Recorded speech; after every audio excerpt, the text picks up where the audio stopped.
अगला क्वेश्चन है, ये मार्च महीना का करंट अफेयर्स है। हाल ही में किस देश ने अंतरिक्ष में रूस और चीन के बढ़ते प्रभाव का मुकाबला करने हेतु एक नई डिफेंस स्पेस कमांड एजेंसी की स्थापना की घोषणा की है? तो इसका उत्तर क्या होगा? इसका उत्तर क्या होगा? ऑस्ट्रेलिया। कौन सा देश? ऑस्ट्रेलिया। देखिए, इस पर कुछ इसका व्याख्या देखते हैं। हाल ही में ऑस्ट्रेलिया ने अंतरिक्ष में रूस और चीन के बढ़ते प्रभाव का मुकाबला करने हेतु ऑस्ट्रेलिया ने किन दो देशों के? चीन और रूस के बढ़ते प्रभाव का मुकाबला करने हेतु एक नई डिफेंस स्पेस कमांड एजेंसी की स्थापना की घोषणा की है। यह सरकार, उद्योग, सहयोगियों और अंतर्राष्ट्रीय भागीदारों के अंतरिक्ष विशिष्ट प्राथमिकताओं को विकसित करने एवं उनकी वकालत करने में ऑस्ट्रेलिया की सहायता करेगा। यह एजेंसी अंतरिक्ष में विशेषज्ञता, रणनीतिक अंतरिक्ष योजना बनाने में सहायता एवं अंतरिक्ष नीति के परिशोधन के संबंध में किसी भी विकास का हिस्सा बनने में सक्षम होने हेतु कर्मियों को प्रशिक्षण प्रदान करेगी। प्रश्न संख्या 2 पर चलते हैं। केंद्र सरकार ने हाल ही में केंद्रीय कर्मियों और पेंशनभोगियों को महंगाई भत्ता यानी डीए में कितने प्रतिशत वृद्धि की मंजूरी दी है? इसका उत्तर होगा 3%। यह ज़्यादा महत्वपूर्ण प्रश्न नहीं है। पूर्व में 31% मिलता था, अब 3% बढ़ करके 34% हो गया, जो 1 जनवरी 2022 से लागू होगा। प्रश्न संख्या 3, हाल ही में 5वां बिम्स्टेक शिखर सम्मेलन कहाँ आयोजित किया गया? तो इसका उत्तर होगा 5वां बिम्स्टेक शिखर सम्मेलन श्रीलंका में आयोजित किया गया। सबसे पहले आप जानेंगे कि बिम्स्टेक का फुल फॉर्म क्या होता है। बिम्स्टेक का फुल फॉर्म क्या होता है? इसका बी से हुआ बे ऑफ बंगाल, आई से है इनिशिएटिव, फॉर एम है मल्टी सेक्टरल, एस के sectoral, T for technical, E for economic, C for corporation. BIMSTEC का फुल फॉर्म होता है bay of Bengal initiative for multi sectoral technical and economic corporation. ठीक है। इसका 5वां बिम्स्टेक शिखर सम्मेलन 30 मार्च 2022 को श्रीलंका में हाइब्रिड मोड में आयोजित किया गया। इससे पहले 28 और 29 मार्च को विदेश मंत्री और वरिष्ठ अधिकारी स्तर पर तैयारी बैठकें आयोजित की गई और इस शिखर सम्मेलन का थीम है towards a resilient region, prosperous economy, healthy people. एक बार याद रखिएगा कि 5वां बिम्स्टेक शिखर सम्मेलन श्रीलंका में आयोजित किया गया और इसका थीम क्या है? Towards a resilient region, prosperous economy, healthy people. ठीक है। इसके कौन कौन से सदस्य देश हैं? तो बिम्स्टेक में भारत है, भारत का पड़ोसी देश श्रीलंका है, भारत का पड़ोसी देश बांग्लादेश है, थाईलैंड है, म्यांमार है, भूटान है और नेपाल है। कौन कौन से देश हैं? टोटल इसमें 7 सदस्य हैं। पहला भारत, दूसरा श्रीलंका, तीसरा बांग्लादेश, चौथा थाईलैंड, 5वां म्यांमार, 6ठा भूटान और 7वां नेपाल। याद रखेंगे और आप कमेंट में हमें बताएंगे कि बिम्स्टेक का स्थापना कब हुआ था। प्रश्न संख्या 4, हाल ही में खबरों में रहा ले कॉर्बुजियर एडिक्ट किस भारतीय शहर से संबंधित है? इसका उत्तर क्या हो जाएगा? चंडीगढ़। क्या उत्तर होगा? पंजाब सरकार ने चंडीगढ़ के कैपिटल कॉम्प्लेक्स के विधानसभा भवन में 3 प्रतिमाएं स्थापित करने का संकल्प लिया। जानते हैं कि पंजाब में विधानसभा चुनाव संपन्न हुए जिसमें आम आदमी पार्टी की सरकार बनी है। इसका शहर के हेरिटेज एक्सपर्ट्स ने विरोध किया है। चंडीगढ़ का एडिक्ट चंडीगढ़ के योजनाकार ले कॉर्बुजियर द्वारा निर्धारित एक नियम पुस्तिका है। वह एडिक्ट मूर्तियों के अलावा सुखना झील में शोर और व्यावसायिक संरचनाओं पर पूर्ण प्रतिबंध लगाने का भी उल्लेख करता है। अगला प्रश्न है, तो ले कॉर्बुजियर एडिक्ट किस शहर से? चंडीगढ़ से। याद रखिएगा। प्रश्न संख्या 5 है, हाल ही में अंतर्राष्ट्रीय ड्रग जांच दिवस 2022 कब मनाया गया? अंतर्राष्ट्रीय ड्रग जांच दिवस 31 मार्च को मनाया जाता है और इस तरह से इसका व्याख्या क्या कहता है? लोगों को नशीली दवाओं के बारे में शिक्षित करने, उनके प्रभावों के बारे में जागरूक करने के लिए 2017 से, कब से? 2017 से हर साल 31 मार्च को अंतर्राष्ट्रीय ड्रग जांच दिवस मनाया जाता है, जिनका उद्देश्य दवाओं के नुकसान में कमी की पहल को बढ़ावा देना और दवा से संबंधित जोखिमों को कम करना है। इसके साथ ही यह दवाओं के नुकसान को कम करने की क्रियाओं को बढ़ावा देने और दवा से संबंधित जोखिमों को कम करने का भी प्रतीक है। 31 मार्च को उनका लक्ष्य दुनिया भर से दवा जांच सेवाओं और कंपनियों की उपलब्धता के बारे में जन जागरूकता बढ़ाना है। किसके बारे में हम बात कर रहे थे? अंतर्राष्ट्रीय ड्रग जांच दिवस 2022 सब कब शुरू किया गया था? 2017 में। अगला प्रश्न है, हाल ही में विश्व वेकअप दिवस 2022 कब मनाया गया? वर्ल्ड वेकअप डे, विश्व वेकअप दिवस 2022 31 मार्च को मनाया गया। और इससे संबंधित फैक्ट्स पर बात करते हैं। विश्व वेकअप दिवस हर साल कब मनाया जाता है? 31 मार्च को मनाया जाता है। यह क्यों मनाया जाता है? यह दिन हमें अपने कीमती डिजिटल दस्तावेजों की रक्षा करने की याद दिलाता है। क्या कहता है? जो हमारे इम्पोर्टेंट डॉक्यूमेंट्स हैं उनको डिजिटल रूप में सेव करने के लिए यह डे सेलिब्रेट किया जाता है। क्यों? क्योंकि हम टेक्नोलॉजी पर बहुत अधिक निर्भर हो गए हैं और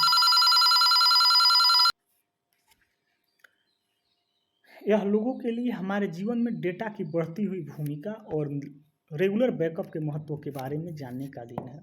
मूल रूप से वर्ल्ड बैकअप डे मैक्सटर नामक हार्ड ड्राइव कंपनी द्वारा, किसके द्वारा? मैक्सटर नामक हार्ड ड्राइव कंपनी के द्वारा वर्ल्ड बैकअप मंथ के रूप में शुरू हुआ था, जिसे बाद में सीगेट टेक्नोलॉजी द्वारा, किस टेक्नोलॉजी द्वारा? सीगेट टेक्नोलॉजी के द्वारा अधिग्रहित कर लिया गया था। प्रश्न संख्या 7 की ओर चलते हैं।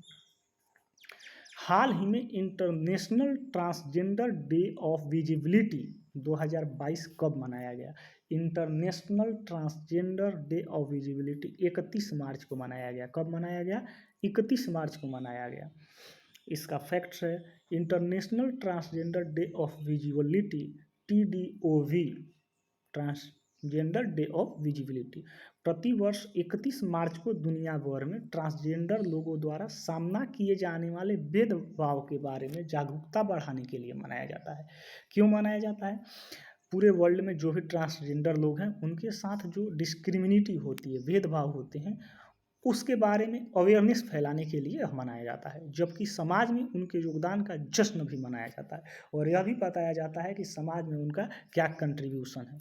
यह दिन ट्रांसजेंडर लोगों को मनाने और दुनिया भर में ट्रांसजेंडर लोगों द्वारा सामना किए जाने वाले भेदभाव के बारे में जागरूकता बढ़ाने के साथ साथ समाज में उनके योगदान का जश्न मनाने के लिए भी समर्पित है।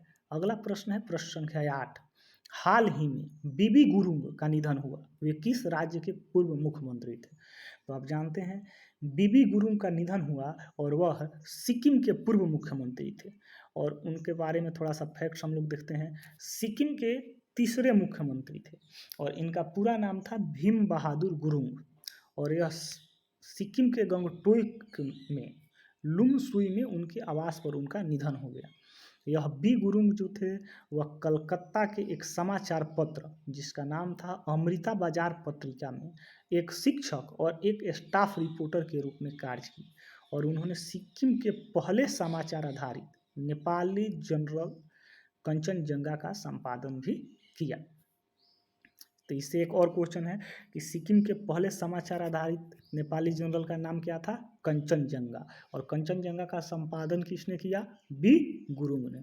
प्रश्न से प्रश्न निकालिए और तब जाकर के सफलता को सुनिश्चित कीजिएगा। ध्यान रखिए।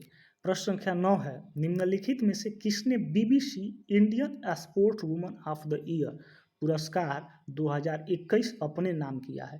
BBC Indian sports woman of the year पुरस्कार 2021 किसको दिया गया है? मीराबाई चानू। आप जानते हैं मीराबाई चानू चर्चित चेहरा बन चुकी हैं। क्यों? क्योंकि उन्होंने ओलंपिक में रजत पदक जीता था। किस श्रेणी में? वेट लिफ्टिंग में।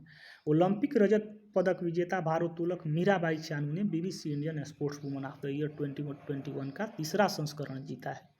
चानू ने पिछले साल इतिहास रच दिया जब वह ग्रीष्मकालीन ओलंपिक में रजत पदक जीतने वाली पहली भारतीय भारोत्तोलक बन गई। ठीक है। चानू ने 2017 विश्व चैंपियनशिप अनाहोम में 48 किलोग्राम वर्ग में स्वर्ण पदक जीता और उसके बाद 2018 में राष्ट्रमंडल खेलों में भी स्वर्ण पदक जीता। ठीक है, ये था फैक्ट्स जो कि रिलेटेड था मीराबाई चानू से। अगला प्रश्न है, हाल ही में भारत के किस राज्य लिविंग रूट ब्रिज को यूनेस्को की विश्व धरोहर स्थल सूची में स्थान मिला है? बहुत ही इंपॉर्टेंट क्वेश्चन है। भारत के किस राज्य के लिविंग रूट ब्रिज को यूनेस्को की विश्व धरोहर स्थल में शामिल किया गया है? तो इसका उत्तर होगा मेघालय। क्या होगा? मेघालय।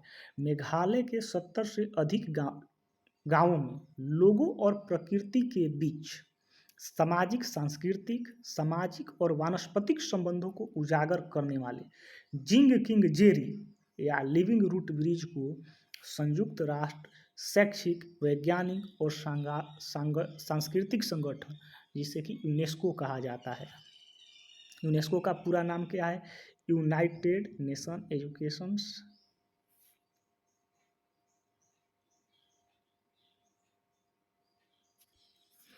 यूनेस्को का फुल फॉर्म क्या है?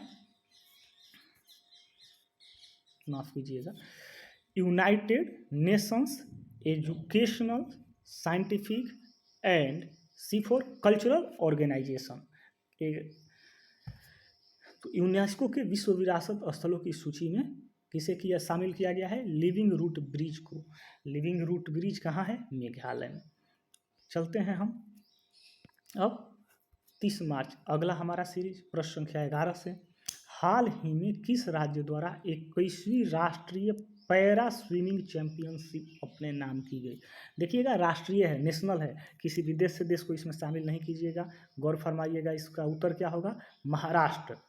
ठीक है, राजस्थान के उदयपुर में 21वीं, पहला क्वेश्चन यहाँ से देखिएगा, 21वीं राष्ट्रीय पैरा स्विमिंग चैंपियनशिप का आयोजन कहाँ किया गया?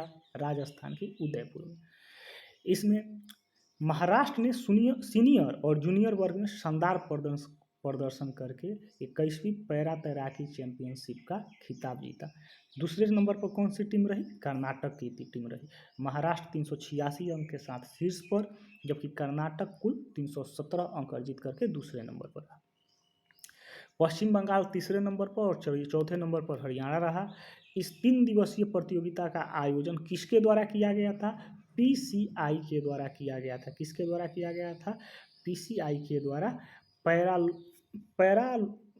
Paralympic committee of India. और इसके सौजन्य से किसने किया था? नारायण सेवा संस्थान ने किया था। आप जानते होंगे नारायण सेवा संस्थान के द्वारा बहुत सारे सामाजिक कार्यों को अंजाम दिए जाते हैं। इसमें कुल 245 स्पर्धाओं का आयोजन किया गया, जिनमें दिव्यांगता की दृष्टि से वर्गीकृत 14 श्रेणियों में 306 पुरुष और 77 महिला खिलाड़ियों ने हिस्सा लिया। प्रश्न संख्या 2 है, हाल ही में फुटबॉलर मिगेल वैन डैम का निधन हुआ। वे किस देश से संबंधित है? मिगेल वैन डैम 28 साल के फुटबॉलर थे जिनका निधन हुआ और वह बेल्जियम से संबंधित थे और ये ल्यूकेमिया से पीड़ित थे। अगला प्रश्न है, प्रश्न संख्या 3, हाल ही में भारत के सर्वश्रेष्ठ निजी अस्पताल का पुरस्कार किसने जीता है? ठीक है, बेस्ट प्राइवेट हॉस्पिटल का ये कौन है? तो इस मेदांता गुरुग्राम को सर्वश्रेष्ठ निजी अस्पताल होने का पुरस्कार अपने नाम किया गया है। गुरुग्राम, जिसे कि पूर्व में गुड़गांव के नाम से जाना जाता था। प्रश्न संख्या 4 है, गिलबर्ट एफ हांगबो को हाल ही में किस संगठन के 11वें महानिदेशक के रूप में चुना गया है? ठीक है, तो इसका उत्तर क्या होगा? नाम याद रखिए, गिलबर्ट एफ हांगबो, और इनको अंतर्राष्ट्रीय श्रम संगठन का 11वें महानिदेशक के रूप में चुना गया है।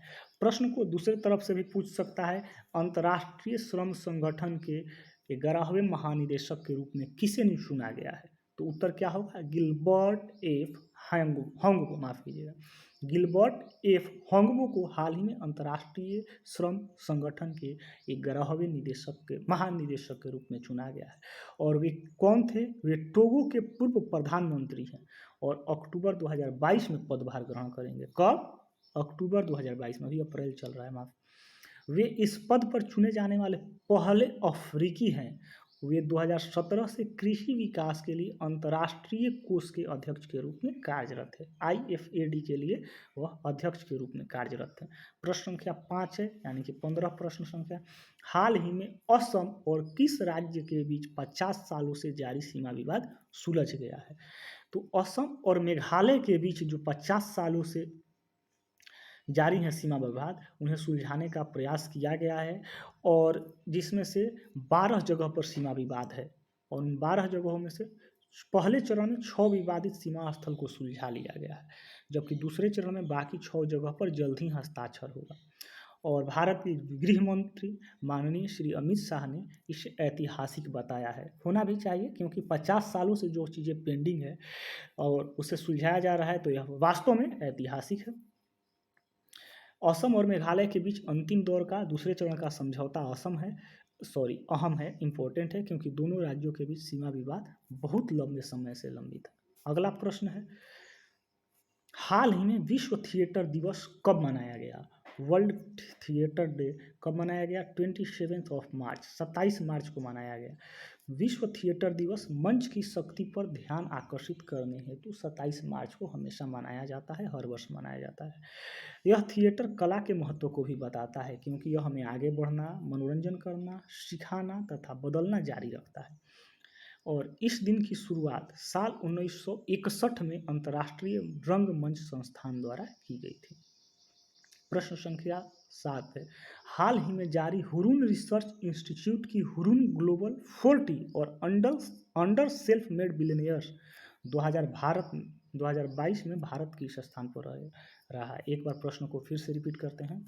हाल ही में जारी हुरून रिसर्च इंस्टीट्यूट की हुरून ग्लोबल 40 और अंडर सेल्फ मेड बिलियनियर्स 2012 में भारत किस स्थान पर रहा है? तो इसका उत्तर होगा भारत चौथे स्थान पर रहा है। तो प्रथम स्थान पर कौन रहा है? स्वाभाविक है अमेरिका होगा। देखते हैं फैक्ट्स के बारे में। हुरून रिसर्च इंस्टीट्यूट ने हुरून ग्लोबल 40 और अंडर सेल्फ मेड बिलियनियर्स 2022 जारी किया है। यह क्या है? यह 40 साल और उससे कम उम्र के दुनिया में, अमेरिकी डॉलर के संदर्भ में बात हो रही है, US डॉलर, स्वनिर्मित अरबपतियों को रैंक करता है जिनकी उम्र प्रति 40 साल है या उससे कम है। हुरून रिपोर्ट 2022 में दुनिया में 40 वर्ष उससे कम आयु के 87 स्वनिर्मित सेल्फ मेड अरबपति की सूची है, जो पिछले वर्ष की तुलना में 8 अधिक है। पिछले वर्ष 79 थे, इस वर्ष 87 है। और 37 स्वनिर्मित अरबपतियों के साथ कुल 87 में 37 स्वनिर्मित अरबपति संयुक्त राज्य अमेरिका है, और संयुक्त राज्य अमेरिका 1 नंबर पर है। चीन में 25 अरबपति हैं, और अरबपतियों मतलब कि ये जो 40 साल से पूर्व के हैं और सेल्फ मेड हैं, इसमें 25 लोगों के साथ चीन दूसरे नंबर पर है।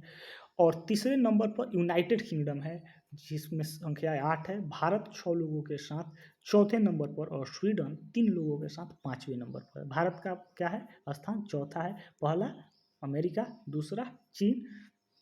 अगला प्रश्न है, हाल ही में किस देश ने SAFF अंडर 18 महिला चैंपियनशिप खिताब 2022 अपने नाम किया है? SAFF अंडर 18 महिला चैंपियनशिप खिताब 2022 अपने नाम किया है। उत्तर होगा भारत।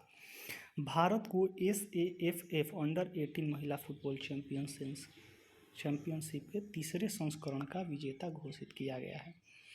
ठीक है।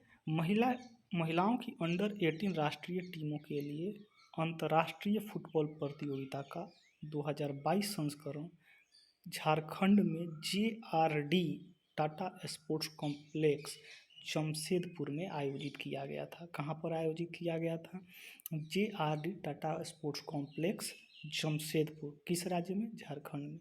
इस टूर्नामेंट के वैल्यूएबल प्लेयर और highest goal scorer Linda com थी। कौन थी? लिंडा कॉम थी, जिन्होंने 5 गोल किए। अगला प्रश्न है, निम्नलिखित में से किस दिन राजस्थान दिवस मनाया गया? राजस्थान दिवस 30 मार्च को मनाया जाता है। हर साल राजस्थान में 30 मार्च को राज्य दिवस मनाया जाता है।